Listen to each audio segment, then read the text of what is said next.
এই হাসিনা রাখেন, তার কারণ জানে এই নামটা ভালো না। আপনি গত 16 বছরে বাংলাদেশে হাসিনা নাম কেন্দ্রে আপনি ইতিহাস তালাশ করে দেখেন, বুঝলে ভালো, না বুঝলে কালকে সার্চ দিয়ে দেখেন। শোনেন শোনেন ইতিহাস কি বলে সেটা শুনুন, ভালো হইলে ভালো হয়ে যান, বক্কর চক্কর কইলেন না। এবার শুনুন, আল্লাহ তাআলা বলতেছেন কান্দে না, কান্নার পরিবেশ নেই, করেটা কি? আল্লাহ রাব্বুল আলামিন বলেন ফাকুতি আদাবিরুল কওমিল্লাযিনা যালামু ওয়ালহামদুলিল্লাহি রাব্বিল আলামিন। মনে রাখবা, যখনই এই রকম জালেমরা পৃথিবী থেকে বিদায় হয়ে যায়, কেউ কান্না করে না, কান্নার কোনো পরিবেশও থাকে না।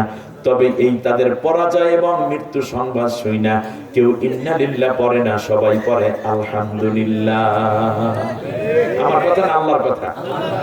আচ্ছা 5 আগস্ট 2024 আপনারা ইন্না লিল্লাহ পড়ছেন না আলহামদুলিল্লাহ পড়ছেন? এই পিরোজপুরের আপনারা কি আলহামদুলিল্লাহ না ইন্না লিল্লাহ? আলহামদুলিল্লাহ। কে কে আলহামদুলিল্লাহ পড়ছেন দেখি তো, একটু হাত উঁচু করে দেখান। এই দেখো সব একটু হাত উঁচু করেন, কি হয়েছে? এই শরম করে, শরম করে, শরম করে, দুইটা হাত উঁচু করেন। কি কি আপনারা ইন্না লিল্লাহ না আলহামদুলিল্লাহ? জোরে বলেন আলহামদুলিল্লাহ। একটা মানুষের জন্য এর চেয়ে পরাজয় আর কি হতে পারে?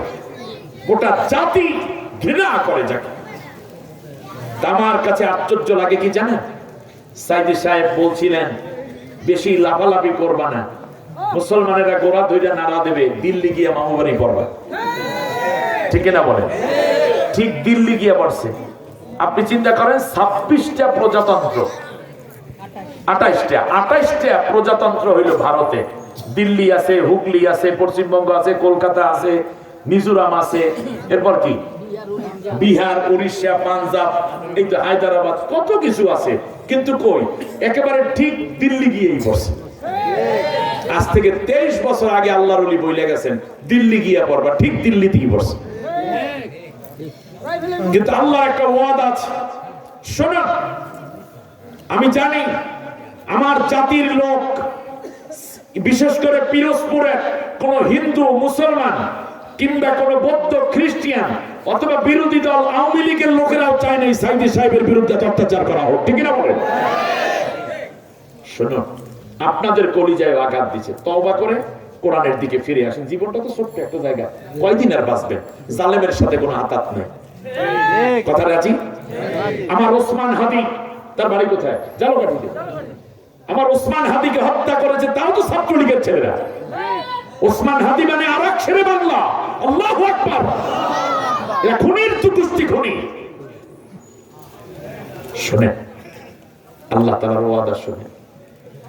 আল্লাহ রাব্বুল আলামিন বলেন ওমান কুতিলা মাজলুমান ফাকাদ জাআলনা লিওয়ালিহি সুলতানা। কার কথা? আল্লাহর কথা। সূরা বানী ইসরাইল আয়াত নম্বর 33। কোন সূরা বলেন? আয়াত নম্বর 33। আপনারা কোরআন খুলে দেখেন, এখানে তো আলেম ওলামা আছে আমার পাশে, হাফেজরা।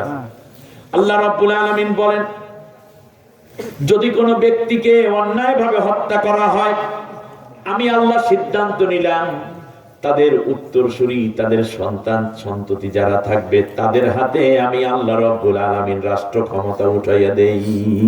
সুবহানাল্লাহ। ওমান কুতিলা মাজলুমান, মনে হয় যেন বাংলাই, তাই না? ওমান কুতিলা, যাকে কতল করা হইল, মাজলুমান জালেম অবস্থায়, মানে মাজলুম অবস্থায় যাকে হত্যা করা হইল, ফাকাদ জাআলনা, আমি আল্লাহ করে দেই। করে দেওয়ার দায়িত্ব নিয়েছেন কে? আল্লাহ। লিওয়ালিহি, তার অভিভাবক, তার সন্তানদেরকে, তার উত্তরাধিকারদেরকে সুলতানা, সুলতান মানে কি? বাদশাহিত্ব দিয়া দেই তার উত্তরাধিকারদেরকে। সেই হিসাবে এটা আল্লাহর ওয়াদা, আল্লাহ এটা চান। আপনারা কি চান না? চাই। এই মাজলুম পিতার সন্তান আপনাদের এলাকায় আসছে আপনাদের কাছে, যাতে করে তিনি তার পিতৃ হত্যার প্রতিশোধ নয়, কমপক্ষে প্রতিবাদটুকু করে যে এইরকম হত্যা কোন সন্তানের বাবাকে যেন আর না করা হয়। আপনাদের ভাগ্যটা খুব ভালো যে সেই মাজলুম সন্তানের, মাজলুম পিতার সন্তান আপনাদের এলাকার নমিনি হয়েছে, ঠিক না? নাম কি? শামীম সাইদি। তার মুখটা সব সময় অন্ধকার থাকে, চোখের সামনে বাবাকে হত্যা করার এই দৃশ্য সে দেখেছে। দল, মত, ধর্ম, বর্ণ নির্বিশেষে আল্লাহ তাআলার এই মাজলুম পরিবারটাকে আপনারা নেতা বানাই দেন।